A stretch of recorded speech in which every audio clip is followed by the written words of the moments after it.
सभी साथियों को नमस्कार नमस्ते। उम्मीद करता हूं कि परिवार सहित कुशल मंगल और स्वस्थ होंगे। दोस्तों, आज इस क्लास में हम आज स्टेट का मॉडल पेपर हल करने जा रहे हैं और ये जो प्रश्न है ये किसी स्टेट बोर्ड का कोई एग्ज़ाम हुआ था। ये देखो, तो बहुत ही अच्छे लेवल के प्रश्न रहेंगे। जो इम्पोर्टेंट प्रश्न है वही आपके लिए लेकर आता हूँ। तो देखिए, क्लास को पूरी तरह से तन्मयता से देखिए और अपने साथियों को शेयर करना ना भूलें, बस इतना कर दीजिए। तो आइए, पहला प्रश्न हमारे सामने संधि से उठाया गया है। क्या प्रश्न पूछा? गायक शब्द का सही संधि विच्छेद क्या होगा? तो गायक का क्या हो जाएगा? पहले तो आपको बता दूं कि ये जो गायक जो संधि है ये अयादी संधि रहेगी। कौन सी? अयादी। ठीक है। और इसका जो संधि विच्छेद बन जाएगा वो बन जाएगा गई प्लस अक। कि ए आई के बाद कोई भिन्न स्वर होगा तो ए के बाद आओ बन जाएगा और आई के बाद बन जाएगा, नहीं सॉरी, आई के बाद बन जाएगा आय। ठीक है, तो ये बन जाएगा गायक और इसका सही आंसर क्या हो जाएगा? ऑप्शन नंबर 4 और अयादी संधि रहेगी। अगला प्रश्न देखो, निम्नलिखित में से किस शब्द का संधि विच्छेद गलत है? पितृपदेश, पितृ प्लस उपदेश, प्रौढ़ पर प्लस ऊढ़, निरीह, नवोढ़ा। तो इसमें कौन सा हो जाएगा? ऑप्शन नंबर जो पहला है वही इसमें गलत हो जाएगा। गलती क्या है इसमें? क्योंकि पितृपदेश तब बनता कि इसकी संधि जो विच्छेद है तब पितृ ये वाला होता, ऐसे पितृ प्लस उपदेश। और ये संधि कौन सी रहेगी? ये संधि रहेगी यण संधि। कौन सी? यण संधि। आगे देखिए, तो पहला ही ऑप्शन इसका सही आंसर हो जाएगा। उसके बाद देखो, शरत प्लस चंद्र की सही संधि क्या होगी? शरत चंद्र की सही संधि क्या होगी? तो इसकी हो जाएगी सही संधि शरत चंद्र, ये वाला, ऑप्शन नंबर 3। और ये व्यंजन संधि रहेगी, व्यंजन। और नियम कौन सा लागू हुआ कि तय के बाद यदि च छ हो तो तय का भी क्या बन जाता है? च बन जाएगा। देखो यहाँ पे तय है और इसके बाद च है तो इसका आधा च बन गया, सरचंद्र। ठीक है, ऑप्शन नंबर 3 इसका सही आंसर हो जाएगा। अगला है, निष्ठुर शब्द का सही संधि विच्छेद क्या होगा? निस प्लस ठुर, निहिठुर, निष्ठुर और निष्ठ और उर। तो क्या हो जाएगा इसका? तो इसका सही आंसर हो जाएगा कौन सा? Option number 2। कौन सा हो जाएगा? निह प्लस ठुर। और संधि कौन सी रहेगी? संधि रहेगी आपकी ये विसर्ग। कौन सी? विसर्ग संधि रहेगी। ठीक है, आगे चलो चलो जी। तो ये संधि से थे। अब उठाए गए हैं प्रश्न समास से। निम्नलिखित में से कौन सा शब्द द्वंद्व समास का उदाहरण नहीं है? पाप पुण्य, यथाशक्ति, राजा प्रजा, जीवन मरण। सिंपल सा प्रश्न पूछा गया है, जो सामान्य बच्चे हैं वो भी कर सकते हैं। नहीं है पूछा है द्वंद्व समास का, तो इसमें यथाशक्ति नहीं है। यथाशक्ति किसका हो जाएगा? अव्ययभाव समास का उदाहरण हो जाएगा, शक्ति के अनुसार। पाप और पुण्य, राजा और प्रजा, जीवन और मरण, ये तीनों द्वंद्व समास के उदाहरण रहेंगे। आगे देखिए,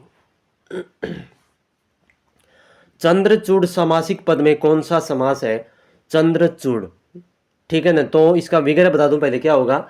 विग्रह हो जाएगा इसका कि चंद्रमा है सिर पर जिसके, ठीक है ना। चूड़ का मतलब ऐसे तो जटा होती है, मतलब एक या जटा है, चंद्रमा है जटा पर जिसके, ऐसे भी कह सकते हैं। तो किसके लिए प्रयुक्त हुआ है?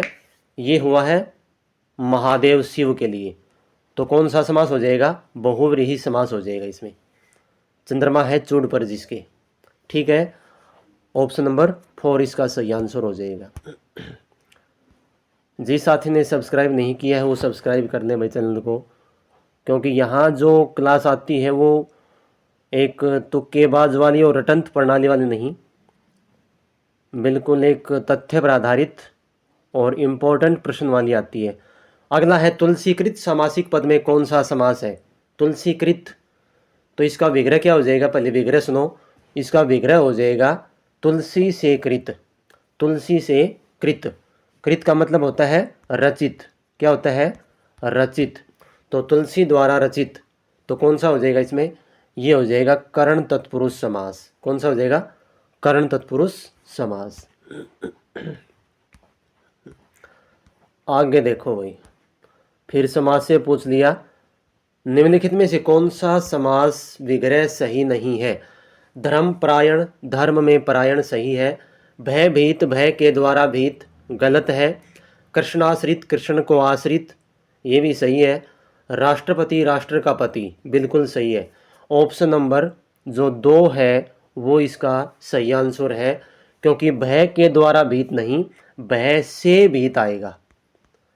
भय से भीत, यानी कि जहाँ भी डरने की प्रक्रिया होगी, डरने की जहाँ प्रक्रिया होगी वहाँ पंचमी तत्पुरुष आता है। पंचमी तत्पुरुष, यहाँ से के द्वारा की जगह से आ जाएगा सिर्फ, भय से भीत, और ये पंचमी तत्पुरुष समास हो जाएगा। तो ऑप्शन नंबर 2 इसका सही आंसर है। आगे देखो रे, निम्नलिखित में से किस शब्द में अव्ययभाव समास नहीं है? नीरस, प्रतिदिन, देशभक्ति और यथारुचि। तो नीरस जिसमें रस ना हो, प्रतिदिन दिन दिन हर दिन, देशभक्ति देश के लिए भक्ति, और यथारुचि रुचि के अनुसार। मैंने चारों के विग्रह बता दिए हैं, लेकिन जिसमें ऑप्शन नंबर जो 3 है वो अव्ययभाव समास नहीं होगा। तो कौन सा हो जाएगा? तो ये हो जाएगा देश के लिए भक्ति और संप्रदान तत्पुरुष समास। ठीक है, ऑप्शन नंबर 3। आगे देखो, इनमें से किस शब्द में परा उपसर्ग नहीं है? तो पराकाष्ठा परा उपसर्ग है।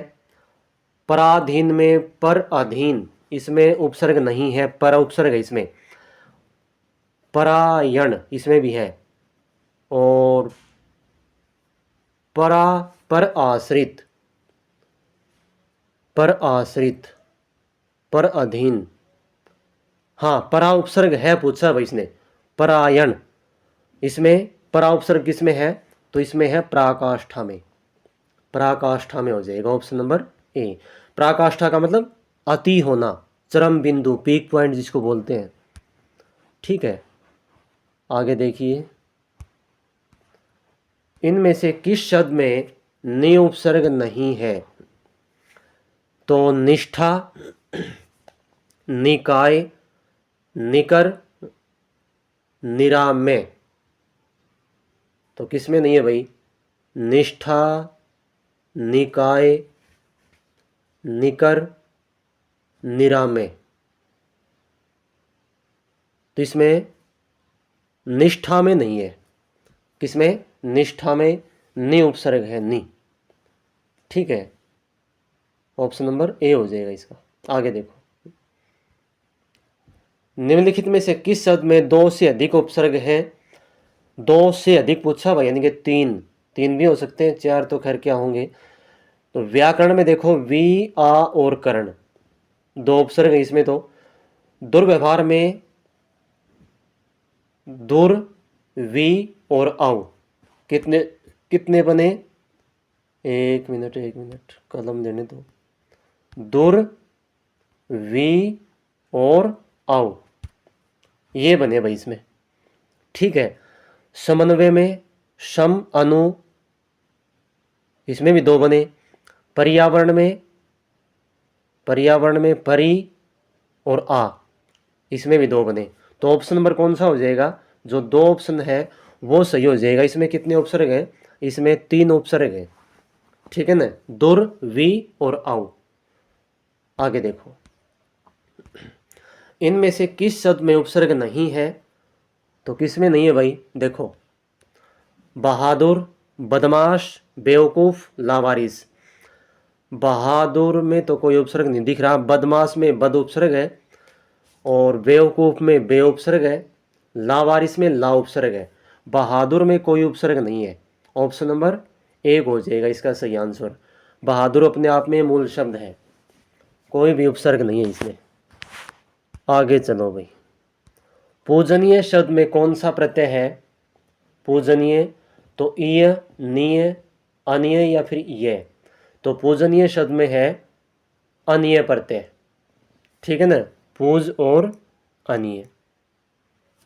आगे देखो, पूज धातु से जो जुड़ा है ये, आगे देखिए, इनमें किस शब्द में इन प्रत्यय नहीं है? प्राचीन, समीचीन, कुलीन और विलीन। प्राचीन, कुल प्लस इन, विल प्लस इन। समीचीन में प्रत्यय नहीं है। समीचीन अपने आप में एक मतलब क्या है, मूल शब्द है, का मतलब समीचीन का मतलब उचित, सही। तो ऑप्शन नंबर 2 इसका सही आंसर हो जाएगा। इनमें किस शब्द में प्रत्यय नहीं है? सौतेला, खिदमत, वासिंदा, इंसानियत। तो इसमें ऑप्शन नंबर जो है 3 सही आंसर हो जाएगा, खिदमत। इसमें कोई प्रत्यय नहीं है। सौतेला में एला प्रत्यय है, वासिंदा में वासिंद और आ प्रत्यय है, इंसानियत में इत प्रत्यय है। आगे देखो, इनमें से किस शब्द में लय प्रत्यय है? गरल, अमल, विमल और कमल। अमल, कमल, विमल, इनमें तो कोई प्रत्यय नहीं है भाई, अपने आप में मूल शब्द है। गरल में जो है, गरल जो शब्द है, गरल, गरल का किसका पर्यायवाची है, ये पता होगा? नहीं पता होगा मेरे ख्याल से 98 को बच्चों को पता नहीं होगा। तो गरल का पर्यायवाची है, गरल पर्यायवाची है जहर का। जहर, हलाहल, विष और गरल, ये इसके पर्यायवाची हैं। तो गरल में लय प्रत्यय है, ऐसा बताया गया है। तो ऑप्शन नंबर इसका सही आंसर हो जाएगा, एक वाला। इनमें से ब्रह्मा का पर्यायवाची शब्द कौन सा है? चक्रपाणी, विरिंची, गंगाधर, त्रिलोचन।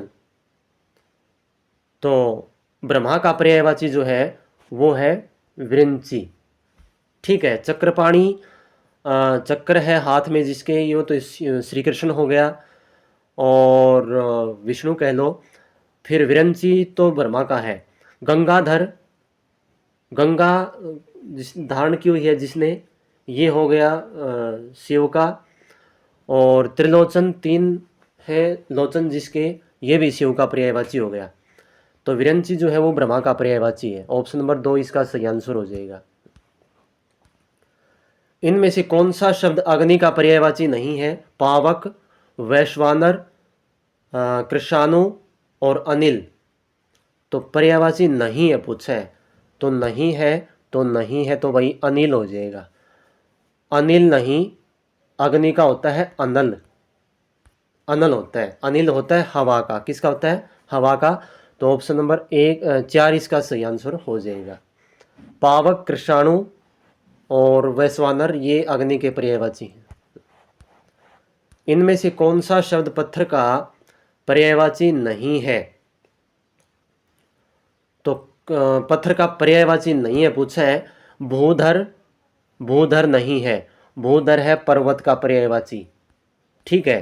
पाषाण होता है पत्थर, ग्रावा होता है और अश्म होता है, ये तीनों इसके पर्यायवाची हैं। लेकिन जो भूधर है वो पर्वत का पर्यायवाची है और यही इसका आंसर सही हो जाएगा। कौन सा शब्द नदी का पर्यायवाची नहीं है? सरिता, तरंगिणी, तरणी, निर्झरिणी। तो किसका ये पर्यायवाची किसका नहीं है नदी? तो ये तरणी का नहीं है, तरणी। तो तरणी किसका पर्यायवाची है फिर? तो ये है सूर्य का। किसका है? सूर्य का। और यदि णय को छोटी मात्रा हो, जैसे णय को छोटी मात्रा हो तो वो है नाव, नौका जिसको बोलते हैं, ठीक है। देखो मात्रा एकांत कितना फर्क आ गया। आगे देखो, सत्कार का विलोम पद क्या होगा? तो सत्कार का हो जाएगा भाई आपका तिरस्कार। ऑप्शन नंबर 2 सही आंसर हो जाएगा इसमें। संपत्ति विलोम युग्म सही नहीं है। संपत्ति विपत्ति, इष्ट अनिष्ट, ये भी सही है। उर्वर उसर, उर्वर होती है उपजाऊ, उसर होती है बंजर। अचल और अविचल, ये नहीं है भाई, ये नहीं है। तो किसका है फिर ये? अचल का होता है चल, क्या होता है? चल बनता है यहाँ पे। तो ऑप्शन नंबर 4 सही इसका आंसर हो जाएगा, ये सही नहीं है। इनमें से कौन सा विलोम युग्म सही है? आशा हताशा, जय अजय, अंतरंग बहिरंग, अज्ञ अल्पज्ञ।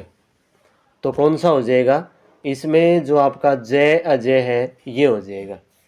जय का पराजय आएगा, जय का पराजय। ठीक है, ऑप्शन नंबर 2 सही इसका आंसर हो जाएगा, बाकी और सही में लिखा रही है। आगे देखिए, सदाचारी का विलोम क्या होगा? सदाचारी का मतलब होता है अच्छा, अच्छे आचरण वाला। तो दुराचारी, पाखंडी, भ्रष्टाचारी, दुष्ट। तो इसका हो जाएगा दुराचारी। क्या हो जाएगा? दुराचारी, बुरे आचरण वाला। ऑप्शन नंबर 1 सही हो जाएगा।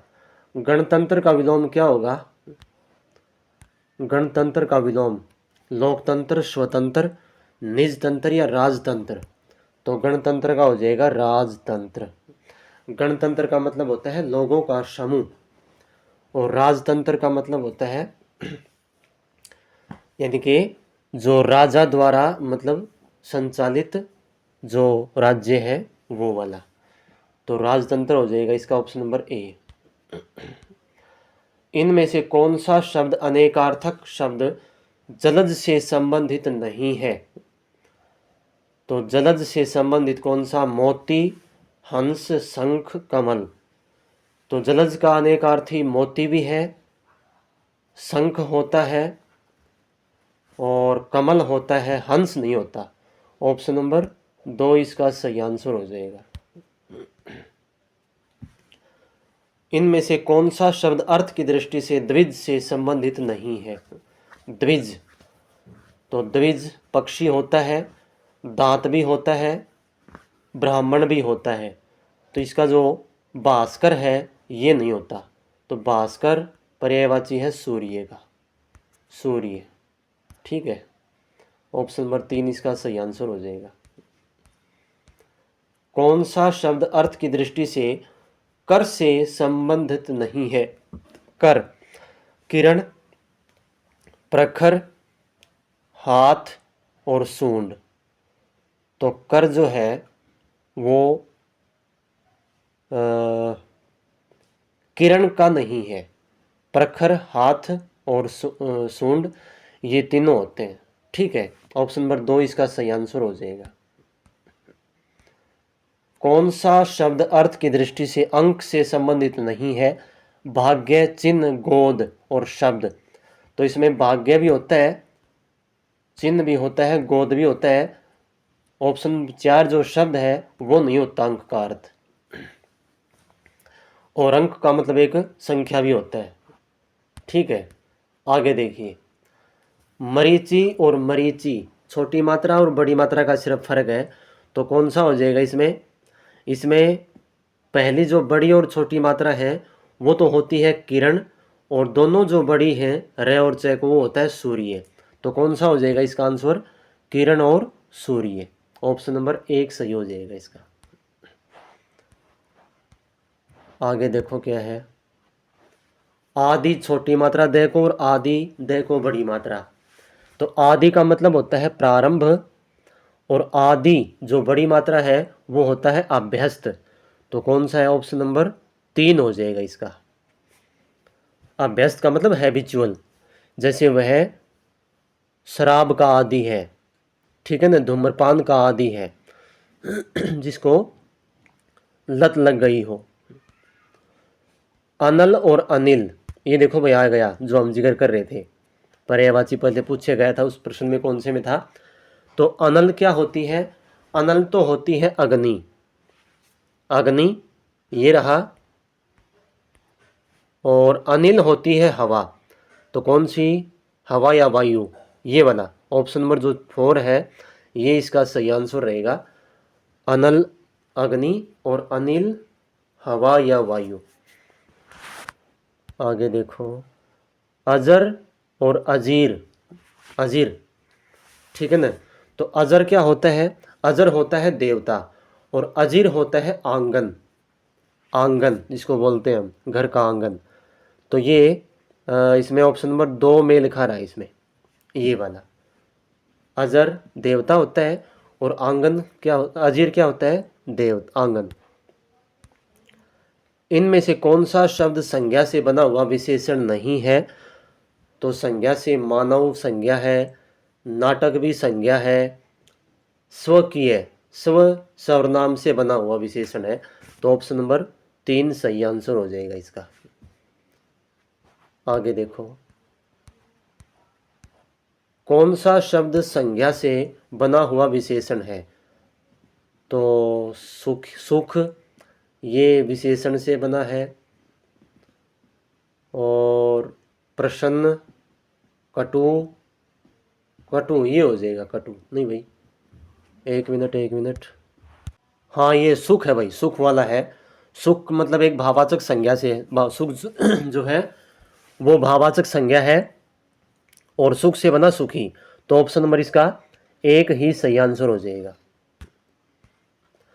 कौन सा शब्द संज्ञा से बना हुआ विशेषण नहीं है? फेनिल, धूमिल, प्राथमिक, लौकिक। तो प्राथमिक हो जाएगा, प्राथमिक बना है प्रथम से, और प्रथम क्या है? विशेषण है। तो ऑप्शन नंबर 4 हो जाएगा इसमें। आगे देखिए, कौन सा शब्द संज्ञा से बना हुआ विशेषण नहीं है? भयंकर, शुभंकर, रुचिकर, लाभकर। लाभ, हानि, शुभम अच्छा होता है ये, भयंकर, रुचिकर। तो ये संज्ञा से बना हुआ विशेषण नहीं है। तो ये हो जाएगा भाई आपका, रुचिकर भाववाचक संज्ञा है, भयंकर, भयंकर हो जाएगा इसमें, ठीक है ना। ऑप्शन नंबर ए 1 हो जाएगा। इनमें से किस शब्द में स्वर मात्रा संबंधी अशुद्धि है? सरोजिनी ऐसे ही आता है, गृहिणी ये भी ऐसे आता है, अहल्या ये भी सही है, प्रदर्शिनी ये नहीं आएगा, प्रदर्शिनी नहीं होता, ये प्रदर्शनी होता है, प्रदर्शनी। ये जो यहाँ श को मात्रा लगी हुई है ये गलत है, प्रदर्शनी होता है ये। अहल्या ऐसे ही आएगा भाई, कई बार पूछा है अहल्या। तो इसका ऑप्शन नंबर 4 हो जाएगा। इनमें से किस शब्द में व्यंजन संबंधी अशुद्धि है? अभिष्ट, विशिष्ट, स्वादिष्ट और गरिष्ठ। तो इसमें स्वादिष्ट ऑप्शन नंबर जो 3 है वो हो जाएगा। स्वादिष्ट नहीं होता, स्वादिष्ट होता है, स्वादिष्ट ये होता है ये, ठीक है। क्योंकि यहाँ पे हमें तद्भव बनाना पड़ेगा इसका, तद्भव। ऑप्शन नंबर 3 हो जाएगा इसका सही आंसर। इनमें कौन सा शब्द वर्तनी की दृष्टि से अशुद्ध है? अनुग्रहित, शुश्रूषा, श्रृंगार और आशीर्वाद। तो इसमें अनुग्रहित जो है वो गलत है, अनुग्रहित ये गलत है। कैसे आएगा तो फिर ये, तो ये भाई प्यारे बच्चों ऐसे आएगा, अनुग्रह और हित बड़ी मात्रा हो जाएगी है को, अनुग्रहित, ठीक है, कई बार पूछा है ये भी। इनमें से किस वृत्ति की दृष्टि से कौन सा शब्द शुद्ध है?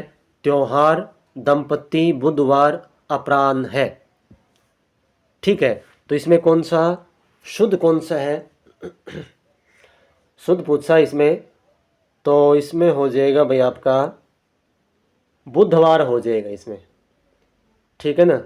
ऑप्शन नंबर 3 नहीं, 3 तो नहीं,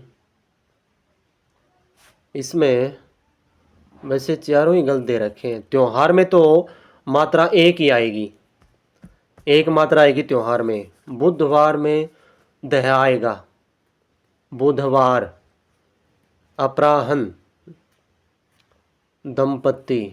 भाई इसको एक बार होल्ड रख दो, क्योंकि थोड़ा सा डाउट है मुझे भी, गलत मैं बता नहीं सकता। आगे देखो, नेक्स्ट क्लास में बता देंगे इसका आंसर। इनमें से व्याकरण की दृष्टि से कौन सा वाक्य अशुद्ध है? मैंने अनेक कहानियां पढ़ी हैं। अशुद्ध पूछा, ये सही है। वृक्षों पर कोए बोल रहे हैं, ये भी सही है। सुरक्षा की दृष्टि से बंदूक एक आवश्यक अस्त्र है, ये भी ठीक है। और कृपया इस निमंत्रण को स्वीकार करने की कृपा करें, ये गलत है इसमें। अब इसमें गलत क्या है? क्योंकि कृपया और कृपा ये दोनों एक वाक्य में साथ नहीं आ सकते। जहाँ तक पूर्ण विराम है यानी कि वाक्य पूरा होता है तो दोनों का प्रयोग इसमें नहीं हो सकता।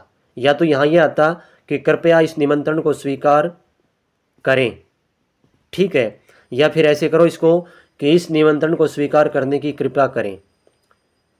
ये दोनों में से आप कौन सा रख सकते हो, लेकिन ये दोनों इकट्ठे नहीं आ सकते, तो ये अशुद्ध हो जाएगा और यही इसका आंसर है। ठीक है, आगे देखो। देखिए, व्याकरण की दृष्टि से कौन सा वाक्य शुद्ध वाक्य है? तो कौन सा हो जाएगा भाई? उसके भाषण का एक एक शब्द नपातुला था।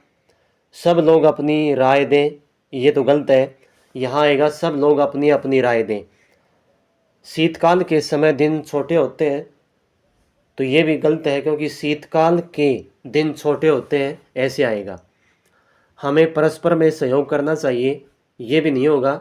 इसका हो जाएगा हमें परस्पर सहयोग करना चाहिए। तो ऑप्शन नंबर जो 1 है वही इसका आंसर हो जाएगा। ये वाक्य शुद्ध है इसमें, बाकी और तीनों गलत है। और जो ठीक वैसे होंगे वो ही मैंने बता दिए।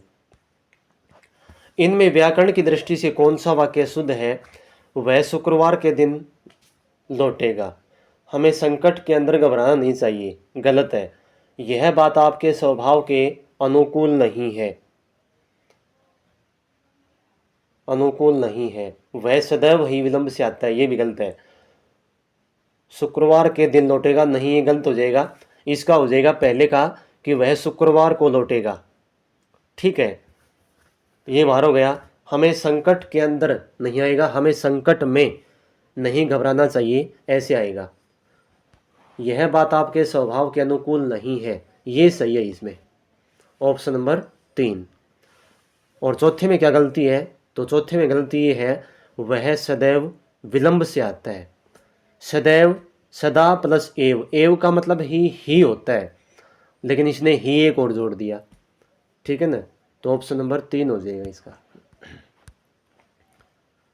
पदकर्म की दृष्टि से निम्नलिखित में से कौन सा वाक्य शुद्ध है? महाराजा के साथ 3 दासियां और राजमाता थी, गलत है क्योंकि यहाँ आता महाराजा के साथ राजमाता और 3 दासियां थी, ऐसे होता। दूसरे में क्या है? प्रधानमंत्री के साथ 3 मंत्री और 4 सांसद थे।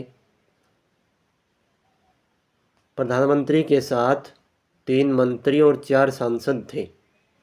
देखते हैं इसको। कई विद्यालय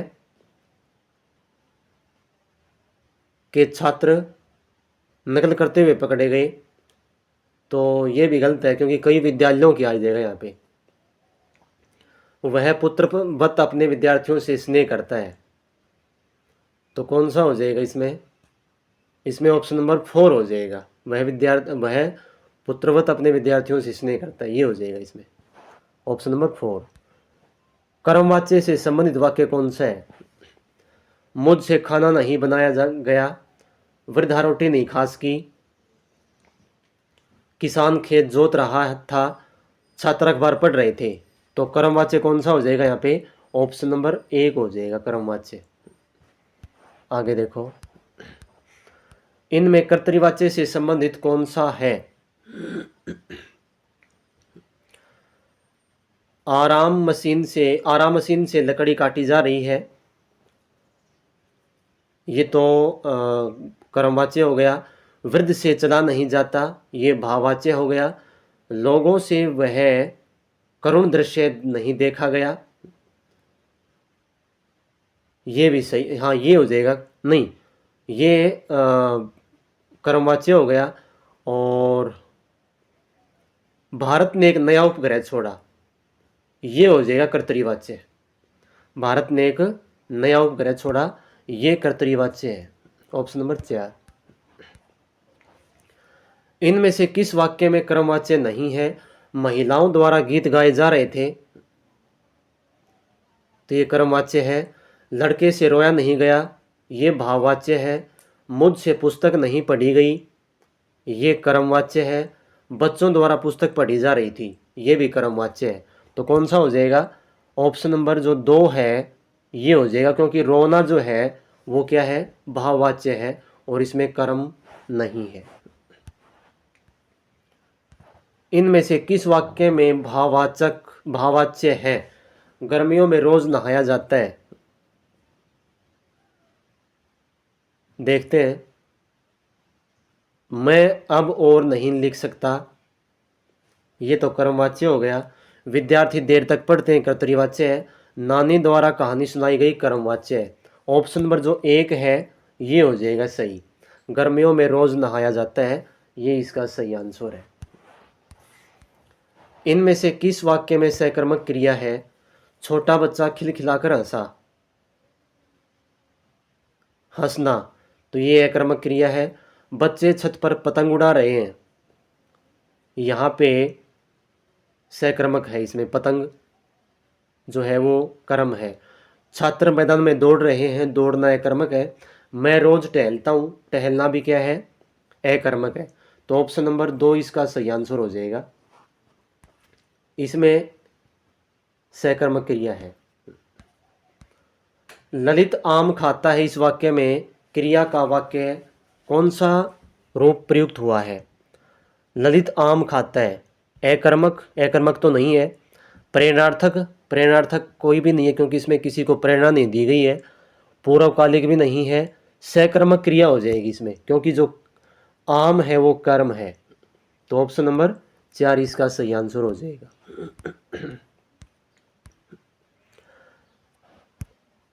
इनमें से किस वाक्य में सकर्मक क्रिया नहीं है? मैंने उसे एक पुस्तक दी, सकर्मक क्रिया है, इसमें पुस्तक क्रिया हो गई, कर्म हो गया। रमा पत्र लिख रही है, ये भी कर्म है, पत्र इसमें। सोहन देर तक सोता है, इसमें कोई कर्म नहीं है। सोना जो है वो अकर्मक क्रिया है। विद्यार्थी कक्षा में पढ़ रहे हैं, पढ़ना सकर्मक क्रिया है। तो ऑप्शन नंबर जो 3 है वो इसका सही आंसर हो जाएगा, इसमें सकर्मक क्रिया नहीं है, अकर्मक है। इनमें से किस वाक्य में अकर्मक क्रिया है? पक्षी आकाश में उड़ रहे हैं, उड़ना अकर्मक क्रिया है। चिड़िया दाना चुग रही है, सकर्मक है। पशु मैदान में चर रहे हैं, चरना सकर्मक है। अध्यापक बच्चों को पढ़ा रहे हैं, पढ़ाना भी जो है, पढ़ना और पढ़ाना दोनों सकर्मक हैं। तो कौन सा हो जाएगा अकर्मक क्रिया? पक्षी आकाश में उड़ रहे हैं, ऑप्शन नंबर 1 इसका सही आंसर हो जाएगा। इनमें किस वाक्य में पूर्वकालिक क्रिया है? क्या होती है पूर्वकालिक क्रिया? कि जब कर्ता किसी एक कार्य को करके दूसरे में लग जाए, ठीक है ना, और उसमें जो मुख्य जो क्रिया होती है उसके पीछे कर या करके लगा होता है, इसकी ये पहचान होती है। तो देखो, ठोकर लगते ही लड़का गिर पड़ा, इसमें पहले क्रिया तो हो रही है, लेकिन इसमें कर या करके का जिक्र नहीं है। आगे देखो, वह चाय पीकर घूमने जाता है, ये हो जाएगा चाय पीकर, पीकर घूमने जाता है, उसने चाय पी और फिर वो घूमने गया, ऑप्शन नंबर 2 हो जाएगा। बाकी आगे देखते हैं। विद्यार्थी आए तो कक्षा लगे, निरपराध को डांटते शर्म नहीं आती, ये भी नहीं है, ऑप्शन नंबर 2 इसका सही आंसर हो जाएगा। स्त्रैण शब्द के लिए सही वाक्यांश क्या है? स्त्रैण, तो इसका मतलब हो जाएगा कि स्त्रियों जैसे स्वभाव वाला, स्त्रियों जैसे स्वभाव वाला। आगे देखो, ज्ञान प्राप्ति की इच्छा रखने वाले व्यक्ति को क्या कहते हैं? ज्ञानी, इच्छुक, पिपासु या जिज्ञासु? तो ये हो जाएगा जिज्ञासु, ऑप्शन नंबर 4। पिपासु होता है प्यासा। आगे देखिए, दक्षिण पूर्व के बीच की दिशा को क्या कहते हैं? दक्षिण और पूर्व, तो ये कहलाती है आग्नेय। आग्नेय जिसको वाग्नेय कोण बोलते हैं। ईशान क्या होता है? ईशान होता है पूर्व और उत्तर की दिशा। उत्तर और पूर्व की दिशा होती है ईशान। वायव्य होता है उत्तर और दक्षिण की उत्तर और पश्चिम की दिशा। और नैऋत्य होती है पश्चिम और दक्षिण की दिशा। ठीक है, तो मैंने आपको चारों बता दिए हैं, लेकिन इसका जो आंसर होगा वो 3 हो जाएगा। आगे देखो, जहां मन, वाणी और इंद्रियां नहीं पहुंच सकते उसे क्या कहते हैं? तो ये हो जाएगा इंद्रियातीत। ऑप्शन नंबर 3, इंद्रियों से परे। काठ की हांडी बार बार नहीं चढ़ती का भावार्थ क्या है? तो कपट व्यवहार बहुत दिनों तक नहीं चल सकता। ऑप्शन नंबर 1 इसका सही आंसर हो जाएगा। आगे और देखो, हवा से बातें करना मुहावरे का अर्थ क्या है? तो बहुत अधिक बोलना, सपनों की दुनिया में रहना, बहुत तेज दौड़ना हो जाएगा इसका। बहुत तेज दौड़ना।